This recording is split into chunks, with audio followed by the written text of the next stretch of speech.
individuals, and who are promoted.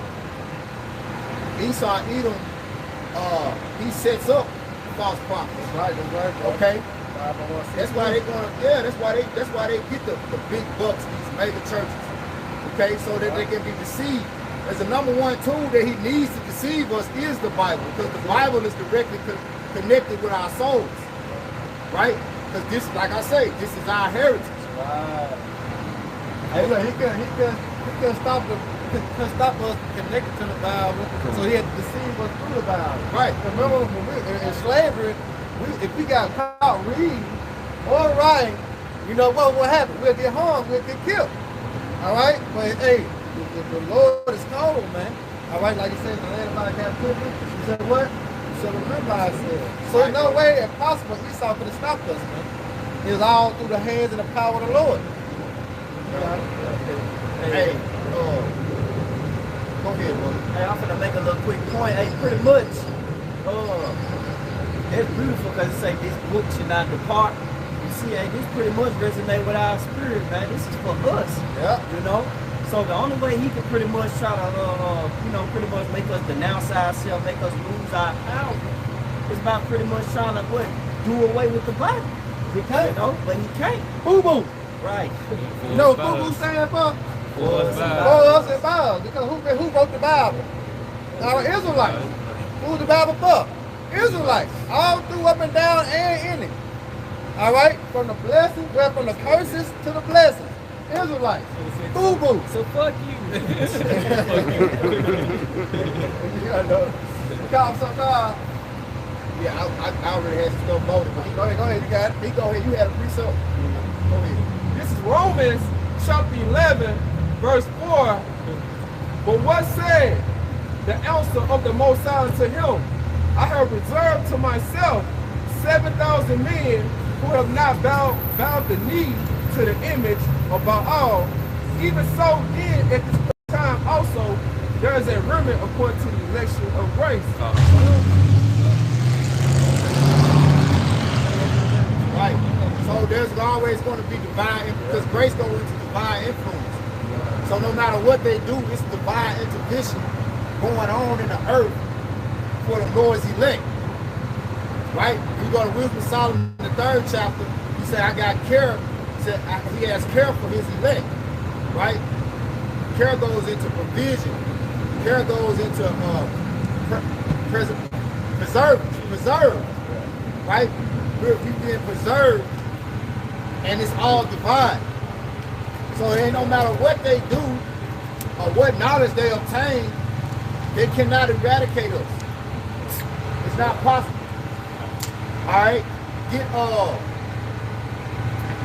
before we move to 1 Peter, get Luke 17 to 33.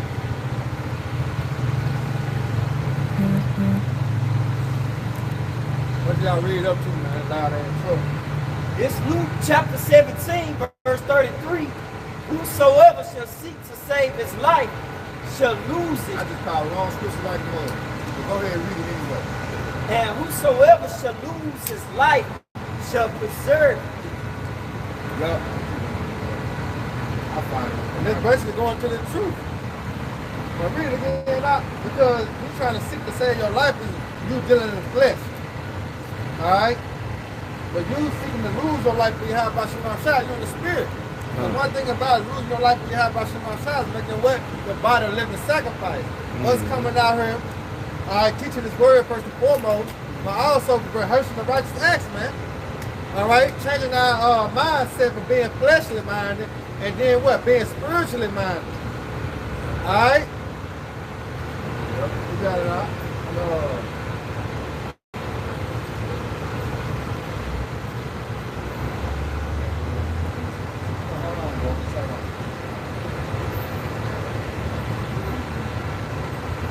Because at the end of the day, It's Luke 13 to 30. Luke 13 to 30. Luke 13 to 30. It's Luke chapter 13, verse 33. Nevertheless, I must walk today and tomorrow and the day following, for it cannot be that a prophet perish out of Jerusalem. So it's not possible that a prophet can intervention. Because everything we have is always brought to us through prophecy. Right? That's the whole spirit of this book. Understanding the prophecies is what identifies us as the Lord's people. When you go to Deuteronomy, when you go to Genesis 49, when you go to Chronicles, when you go all throughout the Bible, there's Semitic scriptures that identify us. Okay? But it's all by grace though. Because everybody can't get it. Like you trying to tell Jake about this treasure that we have that it's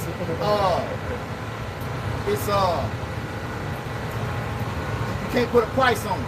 It's priceless. That's what I'm trying to say. It's priceless. Jake rather have a man-made riches. You know, Jake don't want the treasures of heaven. Jake wants Drake. That nigga too. Jake wants the treasures of this world. You know? But anyway, let's go to that Deuteronomy, right? Matter of fact, select get 1 Peter first. This 1 Peter chapter 2, verse 9. But ye are a chosen generation, a royal priesthood, a holy nation, a peculiar people, that should show forth praises of him who has called you out of darkness into his marvelous light. That's it. That's it. He said we should show forth praises. Okay? So everywhere you go on the planet Earth, there's going to be a prophet praising the Al-Bashir Hawashah. A royal, peculiar people. All over the planet, there's going to be a prophet somewhere close. Okay? Because, like, the grand scheme of the Lord's plan was to punish us, scatter us, to bring the glory and praises back to him. And we was all in Jerusalem. You know what I'm saying? All these other nations over the world, they'll be doing wickedness. You know what I'm saying? And they wouldn't know about the righteousness of the Lord. So it was all in his grand scheme, you know, for us to be punished, for us to go off, for us to, like, we made subsequent abandoned, for us to be punished, him to scatter us, and then divine intervention to kick in. He'll call to mind our power, call to mind who we are, and then start showing forth the praises. Okay? Go to, whoever get there first, go to Lamentations 4. I got one for you too. Right? Start at verse 1.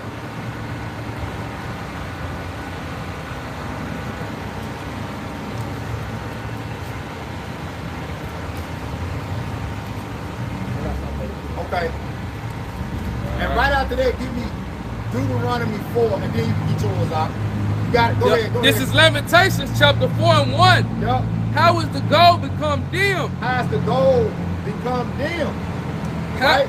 Gold is talking about the Lord's chosen people, Israel. Because remember, the prophecy foretells the Lord making us back into fine gold. You know, shall make a man more precious than gold, even the gold of Ophir. You know, you got it, bro. This is Lamentations 4 and 1. How is the gold become dim? He said he has called us out of darkness into his marvelous light. That's how gold is. Gold is not shining.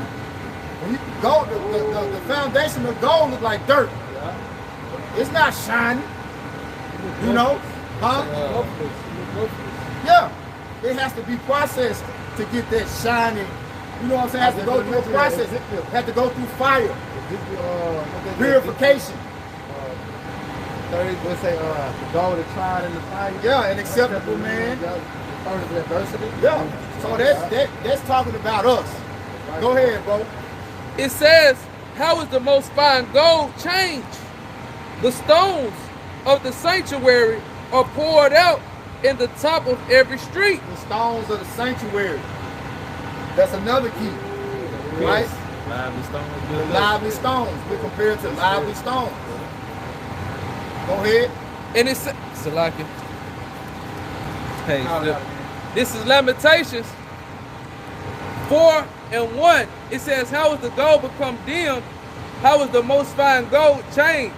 The stones of the sanctuary are poured out in the top of every street. Verse 2.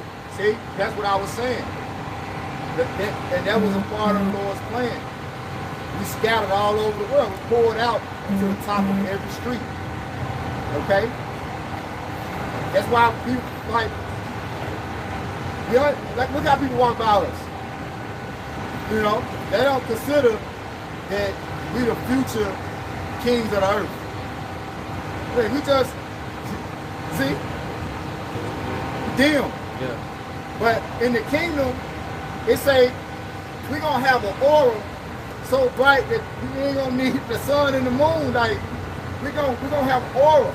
We're gonna shine like the sun and the moon. Man. Like ain't gonna be nowhere where we go, people not gonna bow down and, you know, give us that due honor and respect. But right now we ought to be humiliated before beast-like creatures.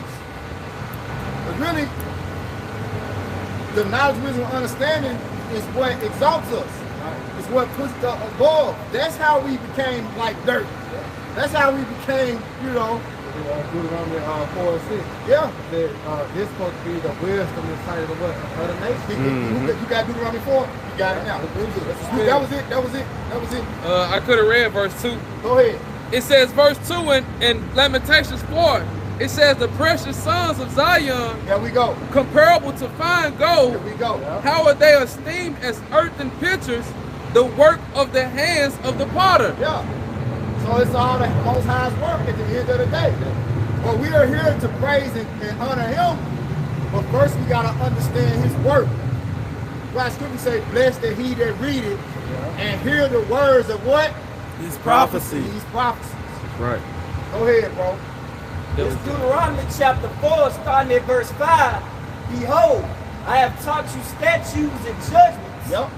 even as the Lord my power commanded me, that ye should do so in the land, whether ye go to possess it. Keep therefore and do them, for this is your wisdom and your understanding in the sight of the nations, Go ahead. which shall hear all these statutes and say, surely this great nation is a wise and understanding people. Yep. For what nation is there so great? Who have the Most High so nigh unto them? Go to 2 Ezra 3 and start at 34. Go ahead. As the Lord our power is in all things that we call upon him for. Yep. Yep. I ain't gotta really break that down. That's you know, that's plain right there.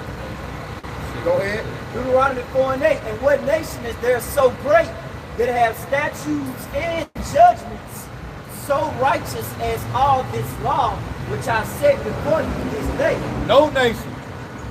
And we can see that today how they carry themselves. You know, the things they eat, the things they drink, you know, the things they wear, they conduct, their actions. We see that. Start at 32.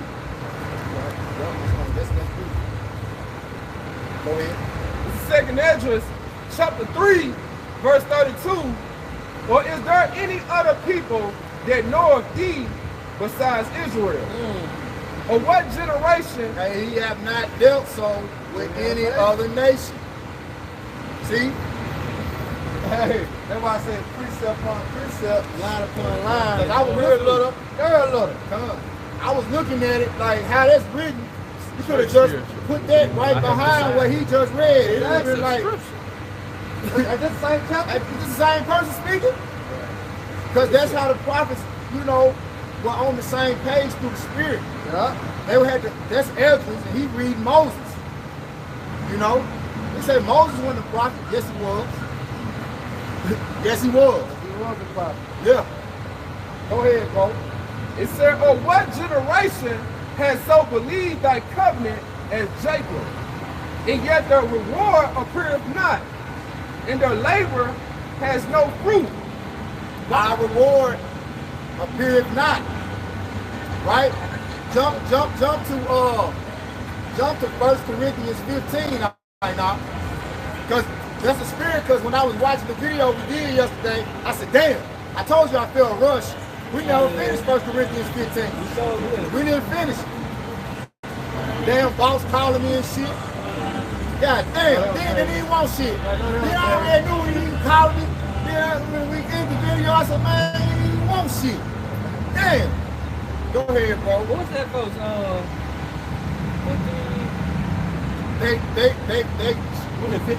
We know that we shall be changed. Not appear for what we should. Okay. Yeah. Hold on. Read this again. Read that verse again.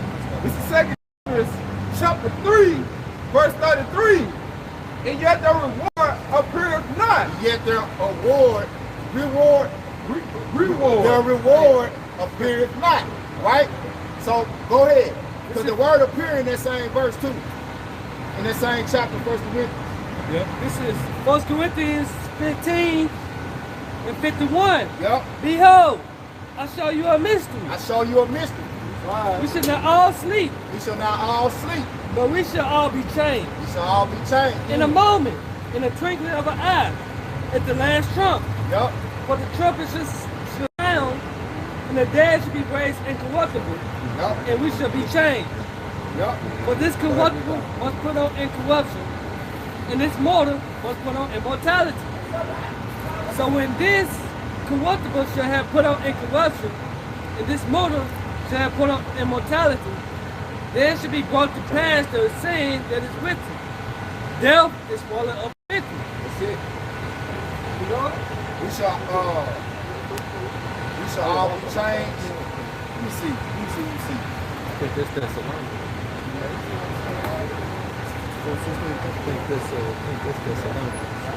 I'm thinking about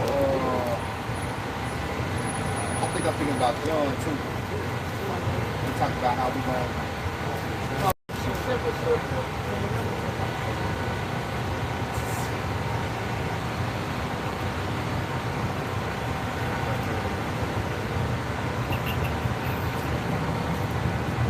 We say we don't appear as we shall be. It's like I think that's John. I'm not sure.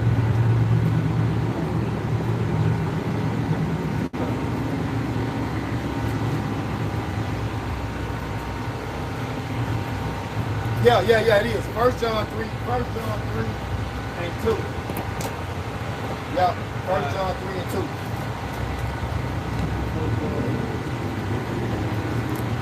Matter of fact, Start at 1. start at 1. Yeah. This is 1 John chapter 3, verse 1. Behold, what manner of love the Father hath bestowed upon us, that we should be called the sons of God. Yeah. Therefore the world knoweth us not, because it knew him not. Beloved, now are we the sons of the Most High, and it do not yet appear what we shall be, but we know that when he shall appear, we should be like him, but we shall see him as he is. That's it. And that's going into us being changed. The reward is us being changed from these corruptible bodies into incorruptible, immortal Immortal bodies. to immortality. That's the reward. But their reward, it's not appeared. We don't have that appearance yet. We got the spirit, that's required to obtain it, but the actual manifestation of that God on earth, like people, because they look at ball players and Olympians and they look at it as God. These people being worshipped. Yeah. And you see who mostly it is Jay. But them people don't mean nothing to the Most High. Like, we're the Lord's true champions. You know what I'm saying? Not to boast, but just speaking of what the Lord values, he values his understanding. He said he walks with them who walk in understanding. That's right. Roughly paraphrase. So jump to second Ezra because he wasn't finished, bro. Okay. Yeah, he ain't finished. Second Ezra 3 and 33 and read down. Yeah. This is second Ezra. You said 3:33? Yeah. 2 Ezra chapter 3 and 33. And yet their reward appeared not, Yup. and their labor had no fruit. Yup. For I have gone here and there through the heathen, and I see that they flow in wealth and Yeah. think. So that's still to this day. You know? Uh-huh. As Ezra saw that back then, Yeah, we see that now. yeah, that was that vision he saw. The heathens are prospering. Yeah, yeah. Go ahead. Well, it said, for I have gone here and there through the heathen, and I see that they flow in wealth and think not upon thy commandments. Yep. Yeah, It said, weigh thou therefore our wickedness now in the balance, and theirs also. Ezra say, he said, weigh our wickedness in the balance with their wickedness. right. You know? Yeah, I got a precept too. Like, they doing way more wickedness than what